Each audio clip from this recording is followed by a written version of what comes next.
Hello, everyone. Thank you for taking the time tonight to join today's informative webinar. My name is Jacob Shelton. I'll be your host for today's session. We'll be focusing on a variety of investment options that are available to U.S. expats, particularly concerning our retirement accounts while we are living abroad. This is definitely a crucial topic right now, as understanding these options can significantly impact your financial future, and we are seeing more Americans move out of the country than ever. As the U.S. expat investment expert on my team, it has been a wild few months. My calendar is certainly fairly booked up. So at the end of this, we'll send out the recording. You'll get a chance to potentially book a free consultation if that's something you want. In the meantime, feel free to ask me any questions here during the webinar. I believe the link should be at the bottom of your screen. But it's important to note that this is particular advice, right, might depend on the country that you're actually living in. So definitely happy to meet you one-on-one for a consultation, go over your specific question, and see if maybe we can do something to help you out. Please allow myself to introduce me a little bit more personally. I'm an expat myself, currently living in the beautiful city of Marbella, Spain, down along the southern coast. Although I am moving to Valencia along the east coast of Spain here in just a few weeks. I live with my wife, Emma, and our adorable golden retriever puppy, Daisy. I'm originally from Portland, Oregon, and definitely grateful that I'm here in Spain when I check the weather forecast this time of year from back home. My journey in the financial services world began in the United States, where I spent the first 10 years of my career in wealth management at firms such as Morgan Stanley and JP Morgan. This experience has provided me with a deep understanding of the many challenges that U.S. citizens face when it comes to investing, especially when we move abroad. The transition can be daunting, but with the right knowledge and guidance, it can also be a rewarding experience, not only a personally rewarding experience, but potentially a financially rewarding experience, particularly as we look at cost of living outside of the United States. To kick things off, we'll delve into the different types of retirement accounts that are commonly used by U.S. citizens and explore the various options available for each. Following that, we'll discuss how U.S. expats can effectively manage these accounts and what changes occur when transitioning from living in the States to living abroad. Finally, we can examine the actual underlying assets that you can invest in and how to find what might actually be right for you. So let's start our discussion with 401k plans, which are cornerstone of many Americans' retirement strategies.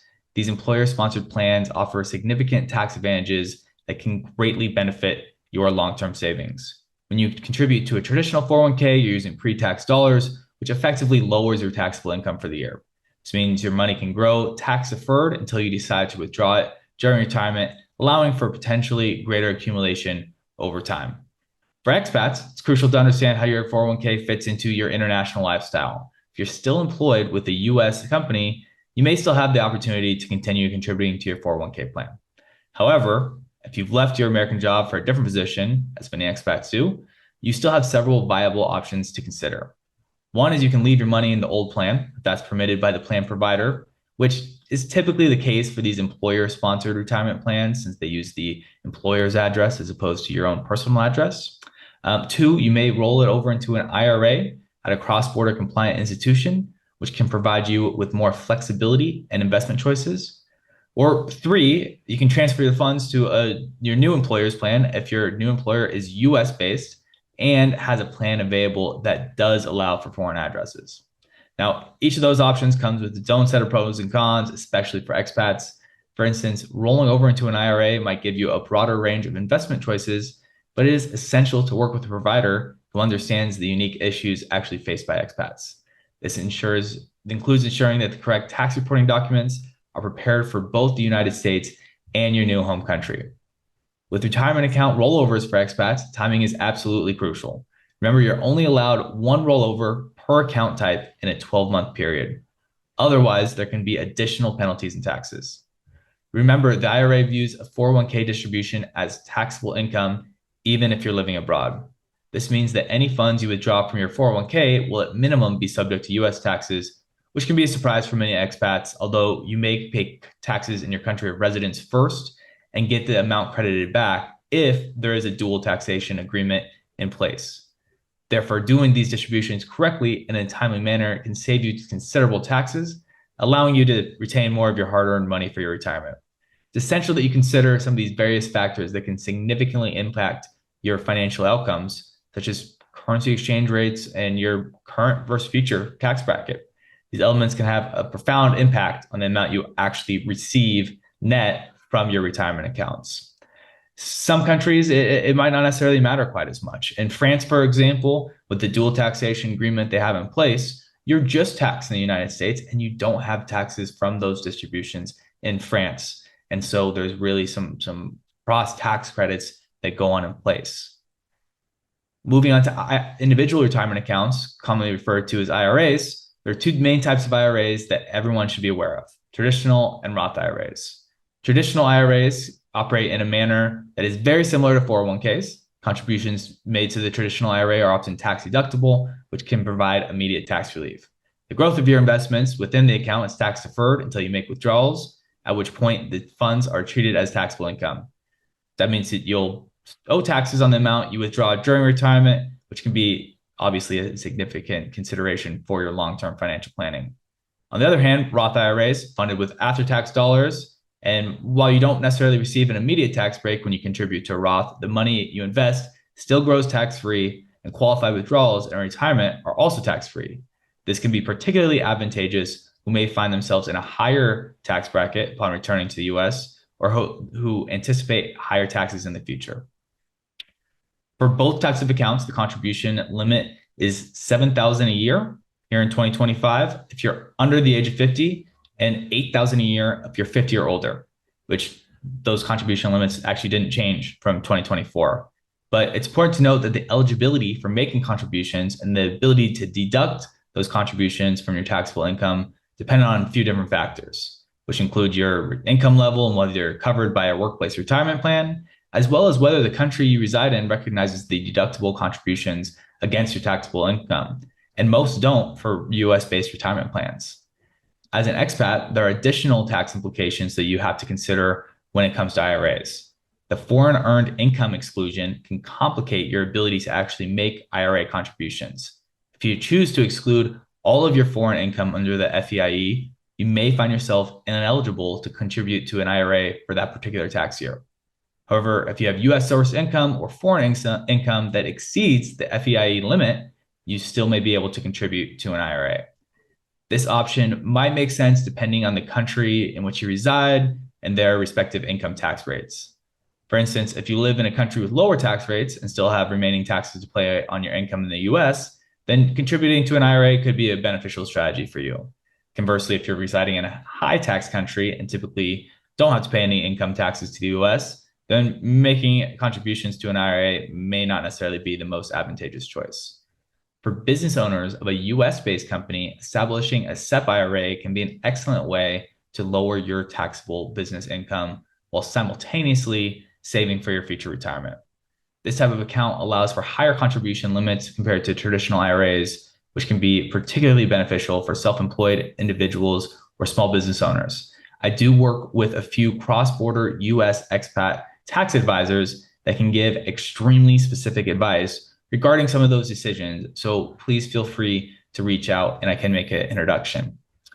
It's also worth noting that some countries may not recognize the tax advantage status of your IRA, which again could lead to some double taxation. Now, while 401ks and IRAs are the most common types of retirement accounts, there are other types of retirement accounts that you may encounter depending on your profession.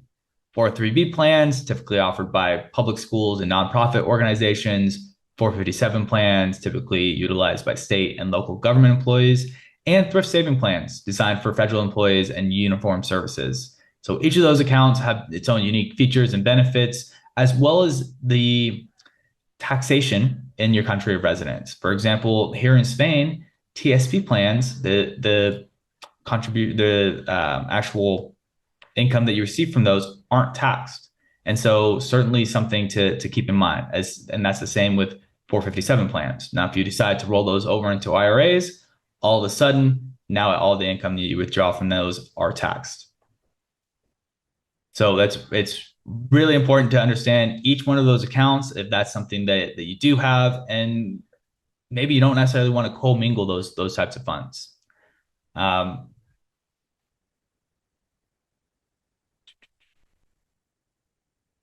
So Roth accounts can definitely be attractive for expats in certain situations. Now, if you're living in a country with higher taxes than the US, paying taxes now while living in the paying taxes now, Roth contributions could be advantageous, which allows you to maximize your retirement savings. But if you're planning on moving back to the States, you can then take all of that income tax-free.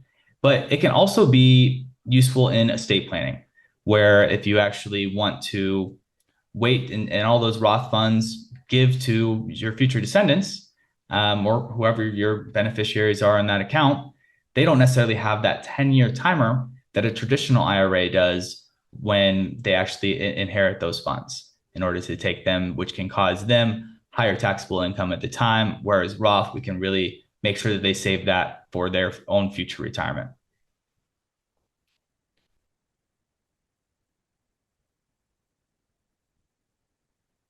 So no matter in which country you currently reside, it's extremely important that you keep your retirement accounts custodied within the United States. No other country has the ability to receive 401k, IRA, or other types of US-based retirement accounts and maintain their tax structure. Moving these accounts to another institution that claims to be able to hold them offshore can lead to dire tax consequences that could significantly impact your entire retirement. The complexity of international tax laws mean what may seem like a convenient solution could actually result in unexpected liabilities. Which brings us to one of the largest challenges for expats. One of the biggest hurdles is finding qualified financial advice tailored to the unique circumstances of living abroad.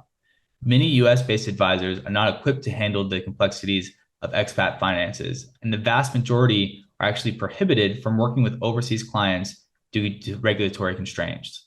So this lack of access to knowledgeable advisors can really leave expats feeling vulnerable and uncertain about their financial decisions. It might be tempting to use a US address to maintain relationships with US financial institutions. However, this approach carries significant risks, and I talk about this with clients all the time.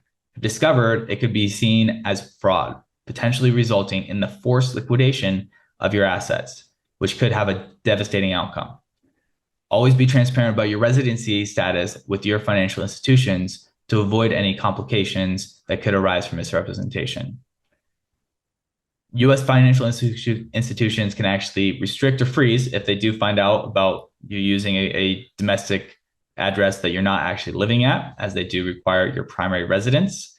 And so, I actually had a couple that had their accounts with Morgan Stanley, and Morgan Stanley is going through this huge crackdown with international clients. And so they've had their accounts frozen. They had 60 days to find another institution or their accounts to be liquidated, including a little over 2 million in IRA accounts.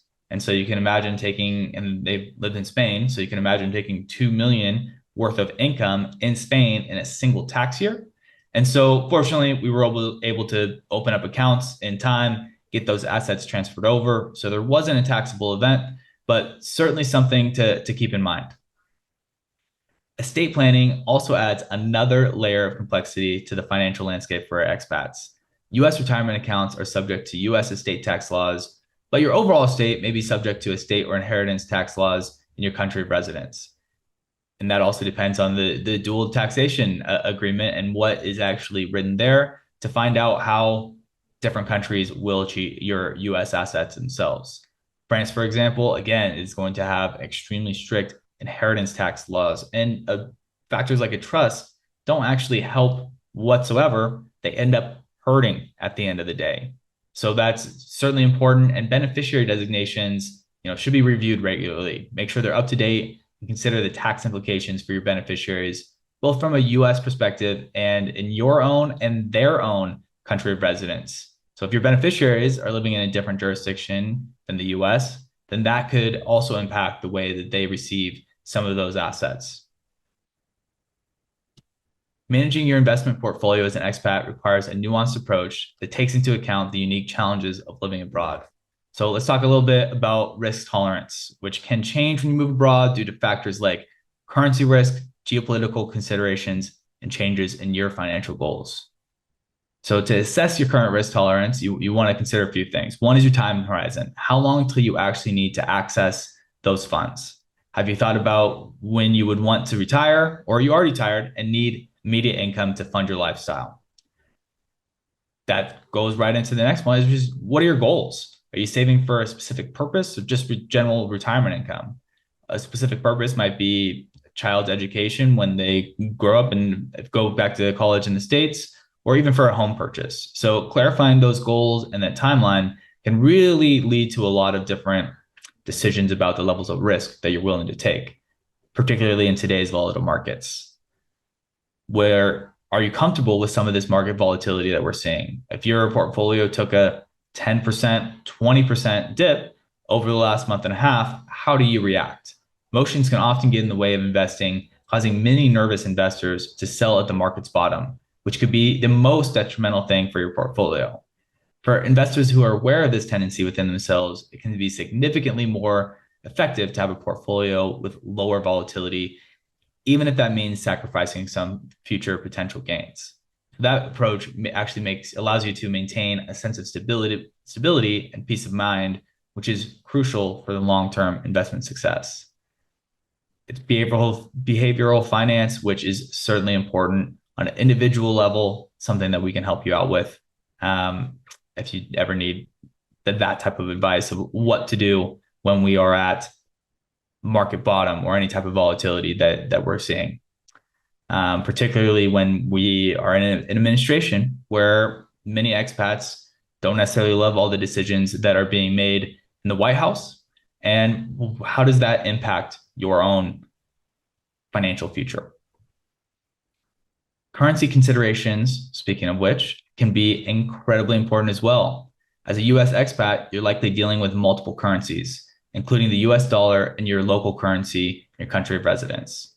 Your investment portfolio should be structured to manage currency risk effectively and potentially take advantage of currency diversification.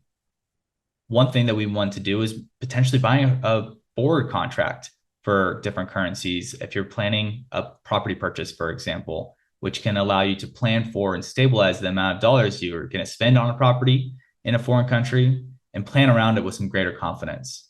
This strategy can mitigate the impact of those currency fluctuations we're seeing on your purchasing power, ensuring you're not caught off guard by sudden changes in those exchange rates we're seeing, which with some of these tariffs and the 90-day timer coming to a close, we might see some additional fluctuation in those currency rates.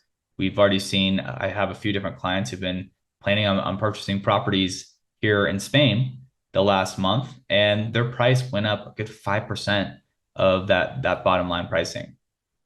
So a well-diversified portfolio can help manage risk effectively, which includes a mix of US and international investments, as well as different assets like stocks, bonds, potentially real estate, or other alternatives. Diversification not only spreads risk across various sectors and geographies, but also enhances the potential for returns, as different asset classes may perform well under varying market conditions. One particular instrument that has been increasing in popularity once again with these higher interest rates are annuities. There's been some major changes in the industry that also makes them much more attractive than they once were. These could be held in retirement account structures or outside of them. Many annuities I've been working with recently are in a newer structure in which, for example, you get 85% of the upside of the S&P 500 annually. But if it's a down year, the return would have a floor of 0%. So you don't have any downside risk. Another question that I'm getting a lot of right now from clients is if we're able to move investments outside of the US. And the answer is yes, but we have to be extremely careful to avoid PFICs, or passive foreign investment companies. Think of it like a foreign mutual fund or ETF. But fortunately, we have options around this and we can definitely be compliant. At our firm, we specialize in serving US expats like yourself. Our goal is to provide you with the financial tools and resources necessary to navigate the complexities of investing while living outside the United States. So we start by conducting a deep dive into your personal situation, covering topics such as estate planning, your country's tax laws, and your future plans.